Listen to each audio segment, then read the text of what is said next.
G20 के मद्देनजर चल रहे स्वच्छता अभियान की मार। 2 महीने दुकानें न लगाने के फरमान से रेहड़ी पटरी वाले परेशान। कहा घर कैसे चलाएं और दुकान के लिए सरकार से लिया लोन कैसे चुकाएं।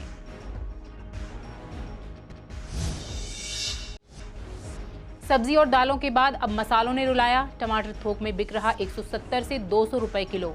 बढ़ती महंगाई की मार से लोग परेशान। कहा महंगाई से राहत दिलाने को सरकार करे कोई उपाय। गाजीपुर में जिम ट्रेनर के साथ मारपीट। पीड़ित ने वीडियो जारी कर लगाई मदद की गुहार। कहा 3 दिन बाद भी पुलिस ने नहीं की कार्रवाई।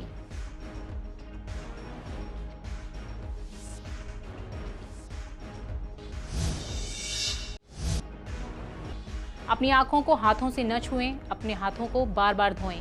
मेकअप, आई ड्रॉप को ना करें शेयर।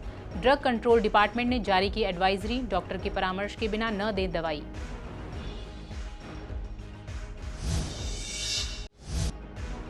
एएटीएस टीम ने एक शराब तस्कर को गिरफ्तार किया। आरोपी से भारी मात्रा में अवैध शराब बरामद। बियर की कैन और कैश भी बरामद। वेलकम थाने में केस दर्ज।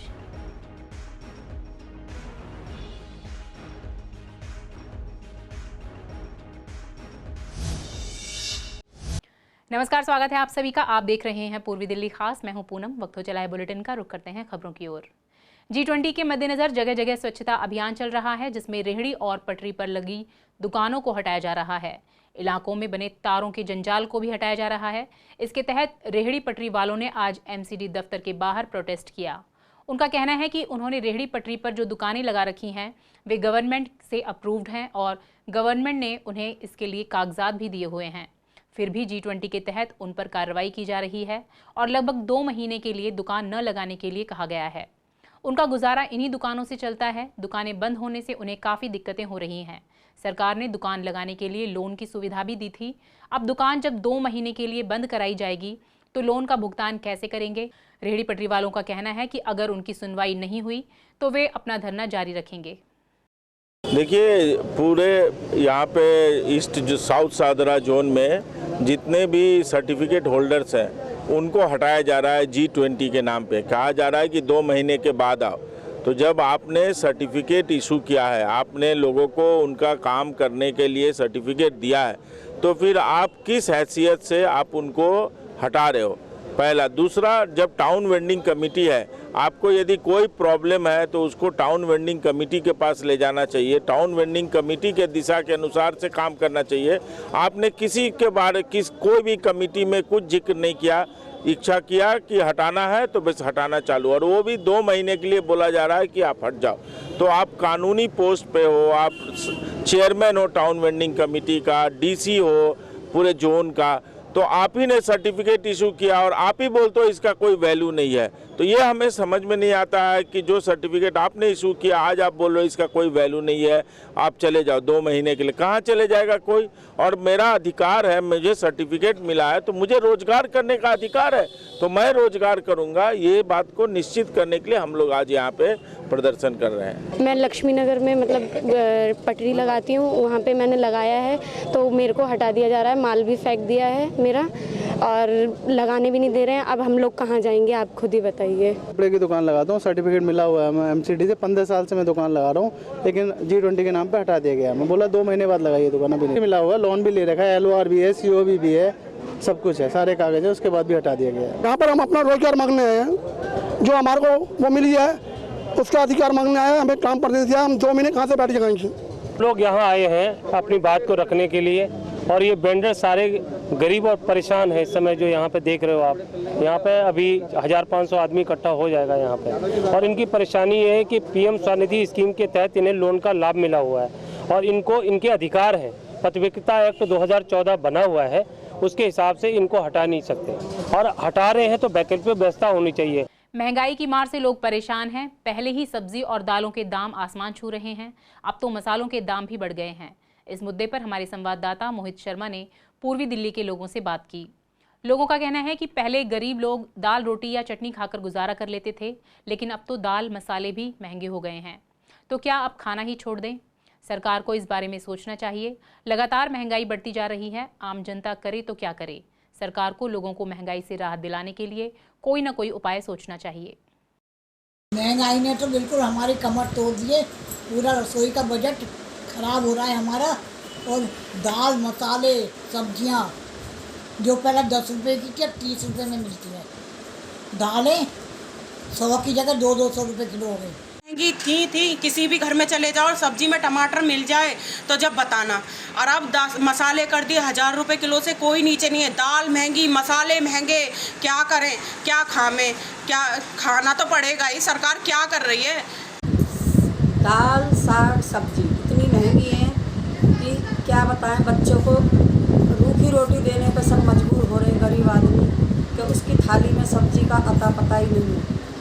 कि फल फ्रूट दूध दही तो दूर की चीज़ है कि सब्जी खरीदनी मुश्किल हो रही है। कि सब्जियां इतनी महंगी हो गई थी और अभी तक उनसे राहत भी नहीं मिल पा रही है। कि आपने देखा कि कल से दालें मसाले सब बहुत ज़्यादा महंगे हो गए हैं। कितनी दुखद बात है कि एक गरीब आदमी के लिए ये कितना मुश्किल है कि वो ठीक से सब्जियां भी नहीं खा पा रहा है। थोड़ी बहुत उम्मीद थी कि दालों से ही अपना काम चला लेंगे और अब दालें भी इतने महंगे हो गए हैं और दालों के साथ साथ मसाले भी इतने महंगे हो हैं। तो सरकार खाने देना चाहती है कि नहीं देना चाहती है? वहीं टमाटर एक बार फिर से महंगा होने लगा है। रिटेल दुकानों पर कल टमाटर 240 रुपए किलो तक बिका।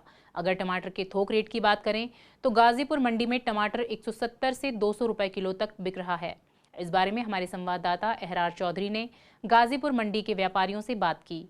उन्होंने बताया कि टमाटर सिर्फ 2 जगह से आ रहा है, इस वजह से टमाटर महंगा है। अभी हाल फिलहाल टमाटर के सस्ता होने की कोई उम्मीद नहीं है। टमाटर काफ़ी महंगा होने की वजह से लोगों को दिक्कतें हो रही हैं। इससे छोटे दुकानदार भी काफ़ी परेशान हैं। वे महंगा टमाटर खरीद कर ला रहे हैं, लेकिन महंगा होने की वजह से लोग टमाटर या तो खरीद ही नहीं रहे या फिर काफ़ी कम मात्रा में खरीद रहे हैं। ऐसे में बहुत सा टमाटर खराब हो जाता है और उन्हें काफ़ी नुकसान झेलना पड़ता है। 200 रुपये किलो पहले से महंगा हुआ है क्या? पहले से महंगा हुआ है कल से आज। हाँ मंडी से थोक तो क्या नाम है भाई 180 रुपये किलो पड़ रहा है यहाँ। 200 बेच रहे हैं लोग। 1000 रुपये धड़ी 5 किलो 1000 रुपये का बिक रहा है महंगा। हाँ जी थोक में रेट टमाटर का तो जो है महंगा क्या है, बारिश की वजह से हो रहा है। सब हिमाचल आ रहा है और कहीं बेंगलोर तो कम ही आ रहा है इस टाइम महंगाई की वजह से। टमाटर पहले से महंगा हो गया है। हिमाचल के अंदर ज़्यादा बारिश बाढ़ आने की वजह से वहाँ के माल कम पड़ गए। सिर्फ कर्नाटका के अंदर माल है, कर्नाटका के अंदर ही टमाटर 120-130 रुपये किलो होलसेल में बिक रहा है। यहाँ पर अगर 160-170 रुपये किलो टमाटर बिक रहे हैं, अच्छे टमाटर 160-170 रुपये किलो। कारण माल बारिश की वजह से माल कम हो रही है, इसकी वजह से तेजी है। पूर्वी दिल्ली के गाजीपुर इलाके में एक जिम ट्रेनर के साथ दबंगों ने जमकर मारपीट की। पीड़ित का आरोप है कि घटना को 3 दिन बीत जाने के बावजूद पुलिस ने अब तक कोई कार्रवाई नहीं की है। पीड़ित ने वीडियो जारी कर मदद की गुहार लगाई है। राजवीर कॉलोनी के रहने वाले पीड़ित संजय पेशे से जिम ट्रेनर हैं। उन्होंने बताया कि बुधवार देर रात वे जिम से घर जा रहे थे, तभी कार सवार लड़कों ने उन्हें रोक लिया और उन पर जानलेवा हमला किया। इस दौरान उनके सिर पर गंभीर चोटें आई हैं। पीड़ित ने आरोप लगाया कि इस घटना की शिकायत के बाद भी गाजीपुर थाना पुलिस ने कोई कार्रवाई नहीं की, उल्टे उन पर समझौता करने का दबाव बनाया जा रहा है। भाइयों मेरे साथ एक वारदात हुई है 26 तारीख की रात को 12 बजे के आसपास। मैं अपनी जिम से आ रहा था। मैं एक जिम ट्रेनर हूँ। 6-7 लड़के थे रेड कलर की शिफ्ट में गुजर के। उन्होंने मेरे साथ वारदात की है, मुझे मारा है। मेरे को रॉड भी थी उनके पास, बेसबॉल का बल्ला भी था, हॉकी भी थी और चाकू भी था। तो वो मुझे जिस तरीके से मारने के प्लान में आए थे, मुझे ऐसा लगता नहीं कि वो सिर्फ मुझे मारने आए थे, वो मुझे शायद जान से मारने के प्लान में थे। क्योंकि भाई लोगों मेरे ना कहीं भी शरीर पे कोई चोट नहीं लगाई उन्होंने, तो सीधे उन्होंने मेरे को जो है मेरे सर पे हमला किया है। मेरा सर 4-5 जगह से फटा हुआ है। करीबन 20-22 टाँके हैं मेरे सर में। ठीक है, बाकी फेस की कंडीशन आपको दिख ही रही होगी। मानसून के आते ही आई फ्लू के मामले लगातार बढ़ रहे हैं। भारी बारिश और बाढ़ के कारण दिल्ली एनसीआर में आई फ्लू तेजी से बढ़ रहा है। बड़ों से ज्यादा बच्चों में संक्रमण काफी तेजी से बढ़ रहा है। आई फ्लू पर हमारी संवाददाता अंकिता ने आई सर्जन डॉक्टर राकेश से खास बातचीत की। उन्होंने बताया कि ड्रग कंट्रोल बोर्ड ने एडवाइजरी जारी की है, जिसमें कहा गया है कि कोई भी मेडिकल शॉप वाले बिना डॉक्टर के परामर्श के दवाई न दें। आइए देखते हैं आगे की रिपोर्ट। आई फ्लू का खतरा लगातार बढ़ता जा रहा है। जैसा कि आप सभी को पता है कि बड़ों से ज़्यादा बच्चों में इन्फेक्शन ज़्यादा फैल रहा है। तो इन सब पर बात करने के लिए आई सर्जन से हम बात करेंगे। हमारे साथ आई सर्जन मौजूद हैं डॉक्टर राकेश। सर, आपसे जानना चाहेंगे कि बच्चों में ज़्यादा आई फ्लू बढ़ रहा है, तो इसमें क्या क्या प्रिकॉशंस लेनी चाहिए और क्या रीज़न है? देखिए, बच्चों में आई फ्लू बढ़ता है क्योंकि बच्चे एक तरह से सावधानी कम ले पाते हैं और स्कूल में जाके जब वो आपस में खेलते हैं वहीं पे क्रॉस ट्रांसमिशन होता है। तो बच्चों के लिए सावधानी रखने की बात यह है, पहली बात तो यदि किसी बच्चे को आई फ्लू शुरू होता है तो पेरेंट्स अपनी जिम्मेदारी समझें कि उनको स्कूल ना भेजें। आमतौर पे देखा जाता है कि पेरेंट्स इस बात से कि चिंता नहीं करते कि आई फ्लू दूसरों को फैलेगा, और उनको चिंता इस बात की ज़्यादा होती है कि बच्चे का कोर्स पूरा नहीं होगा या एग्ज़ाम नहीं दे पा रहा है। देखिए, यहाँ पे है कि आँखों में यदि लाली है तो वैसे भी जब स्कूल भेजेंगे तो टीचर जो है वो आमतौर पर बच्चे को वापस भेज ही देते हैं, मेडिकल रूम में बिठा के फ़ोन कर देते हैं। लेकिन इस दौरान चाहे ऑटो में जा रहे हैं, चाहे कार में, बस में जाते हुए वो दूसरे लोगों को इन्फेक्शन फैला देते हैं।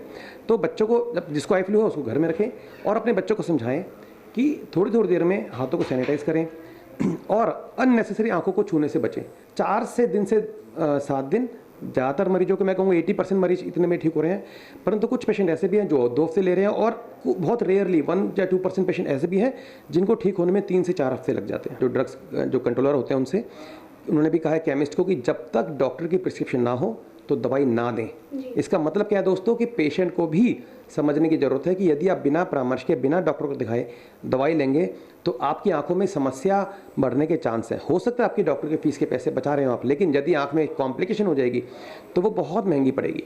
जैसा कि आपने डॉक्टर की राय सुनी कि डॉक्टर का साफ तौर पर कहना है कि अगर आपको आई फ्लू हो गया है, कंजक्टिवाइटिस जिसको बोलते हैं, अगर आपको ऐसी कोई बीमारी हो गई है या कुछ भी, तो उसका इलाज संभव है। इसलिए इलाज करने से पहले आप डॉक्टर से संपर्क करें। वीडियो जर्नलिस्ट अतुल के साथ मैं अंकिता पाल, CCN लाइव। उत्तर पूर्वी जिले की AATS टीम ने एक शराब तस्कर को गिरफ्तार कर आरोपी से करीब 81 लीटर अवैध शराब की 451 क्वार्टर बोतलें और 236 बियर की कैन और 7,000 रुपये कैश बरामद किया है। आरोपी की पहचान दिल्ली के बाबरपुर वेलकम के रहने वाले 40 साल के गुलशन कुमार उर्फ बंटी के रूप में हुई है। इस मामले में वेलकम थाना पुलिस ने दिल्ली उत्पाद शुल्क अधिनियम के तहत केस दर्ज किया है। गुप्त सूचना के आधार पर उत्तर पूर्वी जिले की AATS टीम ने बाबरपुर के इलाके में छापा मारा और आरोपी को गिरफ्तार कर लिया। जांच के दौरान उसने अपना अपराध स्वीकार कर लिया। पुलिस यह पता लगाने की कोशिश कर रही है कि आरोपी और किन अपराधों में शामिल रहा है। दिल्ली में वाहनों की पॉल्यूशन जांच पर अब आपको ज़्यादा पैसे खर्च करने पड़ सकते हैं। दिल्ली परिवहन विभाग ने नई दरें तय करने के लिए प्रक्रिया शुरू कर दी है और इसके लिए एक समिति भी बनाई है। सभी पहलुओं पर गौर करने के बाद नई दरें तय की जाएंगी। दूसरी तरफ PUC केंद्र संचालकों ने भी सरकार से PUC की दर 150 रुपये से 300 रुपये करने की मांग की है। आपको बता दें कि दिल्ली में करीब 950 से ज़्यादा वाहन प्रदूषण जांच केंद्र हैं। अभी दिल्ली में 2 व्हीलर की PUC के लिए 60 रुपये, 4 व्हीलर के लिए 80 और डीजल चालित वाहनों की PUC के लिए 100 रुपये चार्ज किए जाते हैं। साथ ही इस पर 18% GST अलग से लगती है। अगले महीने तक बढ़ी हुई दरें तय करने का अनुमान है। हमारे संवाददाता मोहित शर्मा ने पॉल्यूशन सेंटर का जायजा लिया और लोगों से बात की। लोगों ने बताया कि जिस तरह से महंगाई बढ़ती जा रही है, ऐसे में सरकार उनकी जेबों पर डाका डाल रही है। प्रदूषण जांच की फीस बढ़ाने को लेकर लोगों ने कहा कि PUC के चार्जेस डबल हो जाएंगे तो हम लोग कहां जाएंगे। सरकार को इसके बारे में सोचना चाहिए। सरकार हर चीज़ के दाम बढ़ा रही है। प्रदूषण जांच की फीस भी डबल रेट पर होगी तो काफ़ी दिक्कत होगी। सर, अभी जो रेट चल रहे हैं हमारे 2 व्हीलर के 60 रुपये प्लस 18% GST है और जो 4 व्हीलर का है सर हमारा है 80 रुपये प्लस 18% GST है। ठीक है। जो डीजल में सर 100 रुपये प्लस 18% GST है सर। अभी तो सर कोई आइडिया नहीं है। देखो, गवर्नमेंट ने अभी पीछे गाइडलाइन निकाली थी लेकिन अभी तक कोई क्लियर नहीं हुआ है सर। देखो, ऐसा पहले इतनी महंगाई है, आगे आमदनी है नहीं, उस करके अगर ये डबल होता जाएगा तो गरीब आदमी कहाँ जाएंगे। जो लंबी सर्विस करते हैं उनकी तो 15,000 14,000 तनख्वाह, प्रदूषण है, पेट्रोल है, घर के खर्चे हैं, तो परेशानी की हर जगह मार ही मार है। तो कहने का मतलब ये सरकार को, केंद्र सरकार को, दिल्ली सरकार को, सबको सोचना पड़ेगा कि जनता को इस तरह ना पीसें। जनता अपनी मेहनत दाल रोटी के लिए इतनी मेहनत करती है, अगर ये इतने खर्च डबल करते रहेंगे तो जनता कहाँ जाएगी। नहीं, मेरे को तो अभी तक कैसे किसी ने बताया नहीं कि रेट बढ़ने वाले हैं। अगर बढ़ते हैं तो कितनी दिक्कतें होंगी? बढ़ते हैं दिक्कतें तो होंगी, जो गरीब लोग हैं उनके पास तो दिक्कत होगी, जो थोड़े बहुत सही है उनको भी मतलब थोड़ा बहुत ये तो है ही कि दिक्कत तो होगी। पैसे बढ़ेंगे, वैसे भी बहुत आजकल महंगाई बढ़ रही है। अब इसमें गवर्नमेंट भी ज़्यादा करती नहीं है, गवर्नमेंट भी ऐसे ज़्यादा ध्यान नहीं देती कि महंगाई बढ़ रही है। ये तो गलत है ना। आम आदमी की जेब पे जोर पड़ेगा, कहाँ से कराएगा वो इतना पैसा। पेट्रोल पे भी बढ़ता जा रहा है, हर चीज़ पे दिन पे महंगाई बढ़ती जा रही है। तो अब जिस तरीके से बढ़ेगा जी, अभी तो सिर्फ प्यास लगाए जा रहे हैं कि बढ़ेंगे जी जी, लेकिन अगर बढ़ता है तो कितनी जेब पे इफेक्ट पड़ेगा आपकी? डबल इफेक्ट पड़ रहा है जी। आप डबल कह रहे हो, डबल ही पड़ेगा इफेक्ट। सावन के चौथे सोमवार पर आज मंदिरों में भक्तों का तांता लगा रहा। भक्तों ने शिव परिवार की विशेष पूजा अर्चना की। शास्त्रों में इस महीने का विशेष महत्व बताया गया है। सावन में पड़ने वाले सोमवार के दिन विधि विधान से पूजा पाठ करने से भगवान भोलेनाथ प्रसन्न होते हैं और भक्तों पर विशेष कृपा करते हैं। इस बार 19 साल बाद विशेष योग बनने के कारण सावन का महीना 59 दिनों का है और इस महीने में 8 सोमवार भी पड़ रहे हैं। आज सावन का चौथा सोमवार है और इस बार केवल 4 सोमवार नहीं है, 8 सोमवार है। तो कोई भी भक्तगण ये न समझे कि आज आखिरी सोमवार है सावन का। इसके बाद में 7 अगस्त का सोमवार पड़ेगा, फिर 14 तारीख का, उसके बाद में 21 का और 28 अगस्त का लास्ट सोमवार होगा। यानी इस बारी 2 सावन होने की वजह से 8 सोमवार हैं और 8 सोमवार के आपको व्रत रखने चाहिए। जो लोग सावन के सोमवार रखते हैं उनको इस वर्ष 8 सोमवार रखने हैं और 8 सोमवार को आप विधिवत मंदिर में जाकर के भगवान जी की पूजा करें। हो सके तो रुद्राभिषेक करवाएं, स्वयं भगवान का जलाभिषेक करें और मंदिर में बैठ करके ओम नमः शिवाय पंचाक्षरी मंत्र, भगवान शिव का जो प्रिय मंत्र है उसका जाप अवश्य करें। फिलहाल इस बुलेटिन में इतना ही। आगे खबरों के लिए बने रहिए CCN के साथ। नमस्कार।